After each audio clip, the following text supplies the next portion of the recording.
Hörmətli izləyicilər, kanala abunə olub like etməyi unutmayın. Günün xəbərləri təqdim edir.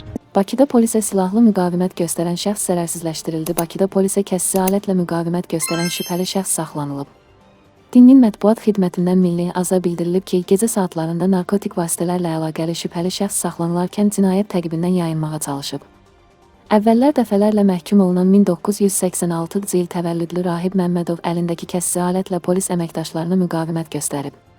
Dəfələrlə xəbərdarlıq edilməsinə baxmayaraq, şübhəli müqaviməti davam etdirdiyinə görə polis tərəfindən xidməti tabel silahı tətbiq edilməklə zərərsizləşdirilib.